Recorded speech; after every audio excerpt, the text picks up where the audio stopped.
자, 이번 영상에서는 엑셀 사용과 관련해서 크게 두 가지에 대해서 한번 살펴보려고 하는데요.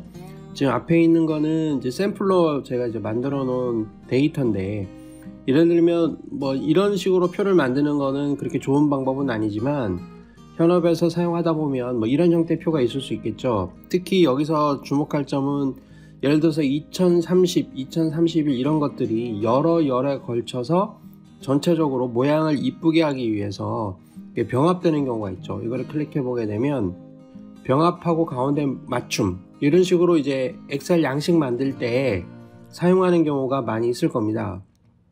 이런 걸 하게 되면은 이 표의 디자인을 예쁘게 할 수는 있지만 어떤 문제가 있을 수 있냐 그러면, 예를 들어서 여기에 있는 이제 합계를 낸다고 한번 해보게 되면 이거를 이제 선택해서 씌울 때, 예를 들면 이렇게 해서 쭉 씌우게 되잖아요. 그 아래까지 씌울 겁니다. 쭉 내려가다 보면 이런 식으로 이제 선택이 되는 걸 알 수 있어요. 왜냐하면 여기가 병합하고 가운데 맞춤, 그러니까 셀 병합이 되어 있기 때문에 이렇게 선택을 하면 이 부분도 같이 이제 씌워져 버려요. 그래서 이런 식으로 돼 버리죠. 여기서 아예 선택이 되어 있으면은 전체로도 선택이 되고, 어느 하나를 선택해서 예를 들어서 지금 D열만 선택을 해야 되는데 쭉 내려가다 보면은 지금 확장이 돼 버린다는 말이죠. 이 셀 병합이 된 부분에 이런 식으로 하게 되면은 상당히 불편할 수가 있습니다. 여기만 쭉 선택이 되면 좋은데, 그러면 여기를 해보게 되면 지금 이제 똑같이 생겼죠. 여기를 한번 씌워보게 되면 이런 식으로 여기는 씌워집니다.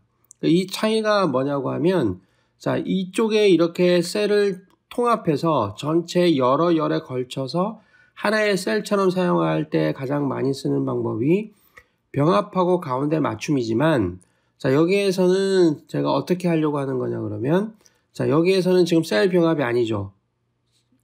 지금 셀이 하나씩 다 띄어져 있죠. 그 다음에 L열에다가 제가 L에다가 여기 2030을 입력한 것도 아니에요. 지금 여기 안 나오죠. 2031도 여기 안 나옵니다. 자, 이거를 예를 들어서 이 사이즈를 다르게 보겠습니다. 이런 식으로 해도 요 셀에서 들어가는 요 데이터의 위치가 어떤 셀 하나에 포함된 게 아니라 이 전체 데이터 영역에 내가 필요한 이 공간의 가운데에 항상 자리를 잡고 있습니다.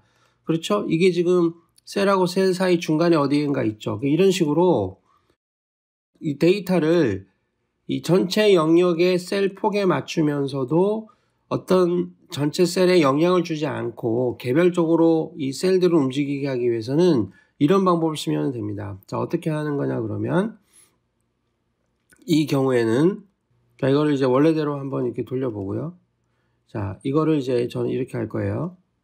자, 이쪽에 제가 원래 표를 만들었습니다. 원래 이렇게 만들고, 이거 같은 경우에는 이렇게 씌워서 이 병합하고 가운데 맞춤, 여기를 보통 누르게 되죠. 이렇게 누르면 가운데로 딱 오니까. 이런 것처럼 만들 때는, 자, 처음에 대표 셀에, 처음 셀에다가 이렇게 데이터를 입력을 해둡니다. 입력을 해두고, 내가 필요한 폭만큼 셀들을 쭉 선택을 하고, 여기에서 오른쪽 버튼을 누르게 되면 셀 서식이라는 게 있죠. 단축키로는 컨트롤 숫자 1을 누르면 이게 실행이 되는데, 셀 서식을 눌러서 이쪽에 맞춤으로 갑니다. 맞춤. 자, 맞춤으로 가면은 여기 가로로 맞출 거냐 세로로 맞출 거냐. 맞춤이라고 하는 거는 왼쪽 맞춤이냐 가운데 맞춤이냐, 왼쪽 정렬이냐 가운데 정렬이냐, 이런 걸 얘기하는 거죠. 세로로는 위쪽으로 붙일 거냐 가운데로 붙일 거냐 아래쪽으로 붙일 거냐, 이거를 결정하는 것이고, 여기에 이제 그런 내용이 있는 거고요. 자, 이거 같은 경우에 자, 이렇게 전체에 필요한 열들을 다 선택한 다음에 이쪽에 선택 영역의 가운데로 라는 게 있습니다. 자, 이거를 클릭해 봅니다. 그래서 확인을 눌러보면 여기에 가운데로 갑니다. 그렇죠? 그 다음에 여기도 똑같이 해야 되겠죠? 그러면은 MS 워드도 마찬가지인데, 앞에 실행했던 명령어를 그게 어떤 명령어든지 간에 다시 한번 똑같이 실행하고 싶을 때는 F4키를 누르면 되죠. 단축키로. 그렇게 되면 똑같이 요 기능이 됩니다. 그러면은 이렇게 해당 폭에 맞는 글자 정렬이 이루어집니다. 굉장히 편리하죠. 이렇게 했을 경우에, 자, 이렇게 씌우게 되면 요 부분만 선택이 되는 거죠. 이 부분만 이렇게 선택이 되고, 여기서는 그렇게 할 수 없었잖아요. 근데 여기서도 주의할 점은, 지금 이 데이터는 지금 2030이 여기 S에 들어있는 건 아니라는 거는 우리가 알았잖아요. 근데 이거 어디에 있냐 그러면 제일 처음 셀에 있어요. 이 셀에. 그렇기 때문에 예를 들어서 이 부분을 이렇게 씌웠다. 그렇게 되면은 요 안에 2031이 들어있기 때문에 이것도 계산이 돼버립니다. 그렇기 때문에 이런 것들을 좀 주의할 필요는 있죠. 그래서 사실은 이런 표들이 그렇게 좋은 표는 아니에요. 이런 식으로 양식을 만드는 거는 이제 그렇게 좋은 양식은 아닌데 이제 그런 것들을 좀 주의할 필요가 있고, 아무튼 여기에서는 이 병합하고 가운데 맞춤이라는 거 하고 여기에 나와 있는 것처럼 이렇게 맞춤해서 셀 서식에서 이렇게 선택 영역의 가운데로 이거하고는 좀 차이가 있다. 이거를 좀 구분할 필요가 있다는 것을 알아두면 좋을 것 같습니다. 그리고 이제 또 하나는 이제 맞춤을 하는 김에 한 가지만 더 이제 해보죠. 우리가 이제 양식을 쭉 이렇게 그려놨어요. 양식을 그려놓고 이거는 뭐 약간 좀 쓸데없는 내용이긴 한데 뭐 중요한 내용은 아니지만 이런 식으로 밑에다가 뭐 설명을 달아놔요. 그럼 보통 보면은 이런 거를 이 양식은 여기서부터 여기까지인데 밑에 들어가는 글자는 여기서부터 여기까지 길잖아요. 그러면 이거를 보통 보면은 여러 행이 된다 하더라도 좀 이쪽 부분에서 잘라서 밑에 넣고 해서 이 전체 폭은 유지를 하고 싶은 경우가 있죠. 양식을 만들 때. 그러면은 보통 하는 방법이, 자, 여기에서 대충 내가 여기 글자를 찍어서 여기 앞에 요 글자는 잘릴 테니까 그러면 요 부분을 이렇게 복사를 해서 컨트롤 X 이렇게 누르고 그 다음에 여기 들어와서 붙이고 이런 식으로 많이 하죠. 요거는 아까 컨트롤 X를 누른 다음에 엔터를 쳐야 되는데 제가 취소키를 눌러서 그런 거죠. 다시 해보게 되면 여기를 클릭하고 자 앞에 여기 이 부분을 컨트롤 X를 눌러서 잘라내기를 하고 엔터를 누르면 이 잘라낸 부분이 없어졌죠? 여기 붙이기 이렇게 하는 겁니다.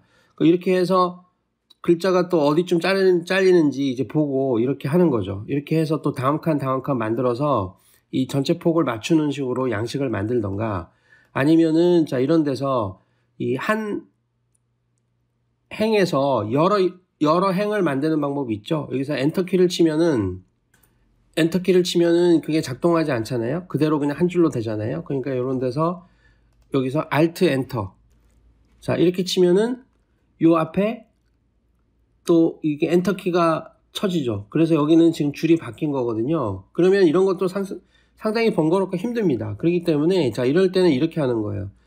이게 몇 줄이 나올지는 모르겠지만 글이 잘리면서 여러 행에 걸려서 나올 테니까 그 부분을 이렇게 선택을 해줘요.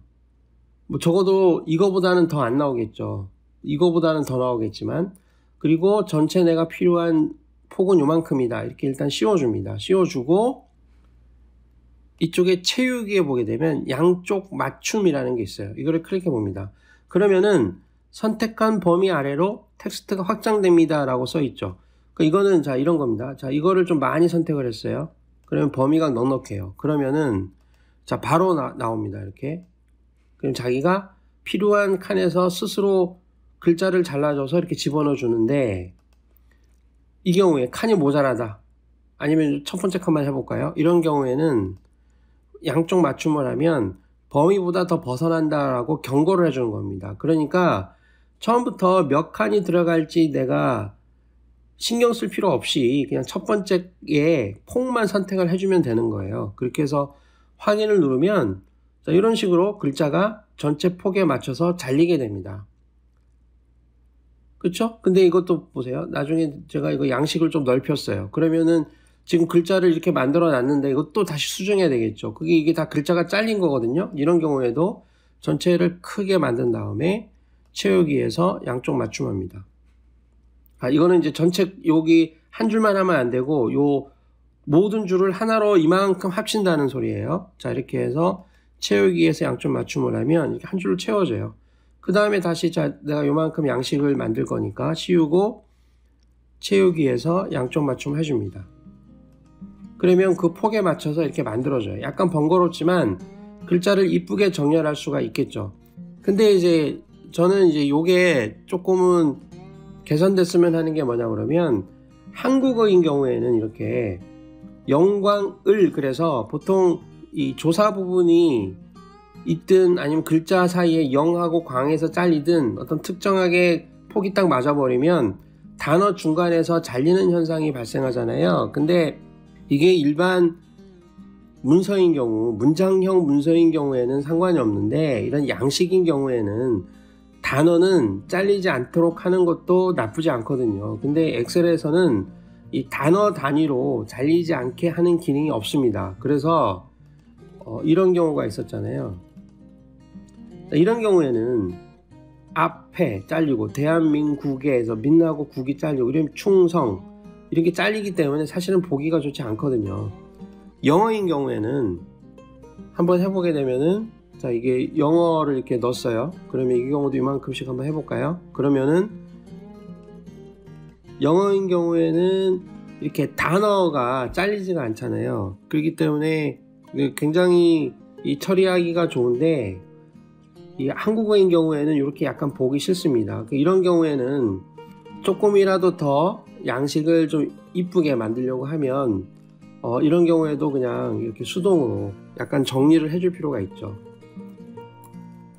앞에 이런 식으로, 그 다음에 여기는 앞자가 필요 없으니까 이건 지우고 이런 식으로 좀 정리를 해주면 좋은데, 이것도 나중에는 이렇게 할 수 있어요. 정리를 한 후에도 이렇게 여기는 제가 일부러 잘라놨잖아요. 그래도 이런 식으로 합치게 되면은 뭐 또 하나로 이렇게 자연스럽게 합쳐집니다. 그래서 혹시 이런 용도뿐만이 아니고 다르게 여러 행에 걸쳐져 있는 글자를 한 줄로 합치고 싶을 때에도 이런 방식을 쓰면은 아주 쉽게 그 양식을 정리해낼 수 있습니다. 이 기능도 한번 이제 써보기로 하고요. 그 다음에 그 한 가지만 더 해보게 되면, 자 지금 이런 경우에 양식이 이렇게 있어요. 그러면 지금 여기나 생긴 거는 지금 똑같이 생겼잖아요. 근데 이거는 병합이고 병합하고 가운데 맞춤이고 이거는 지금 또 병합이 아니죠.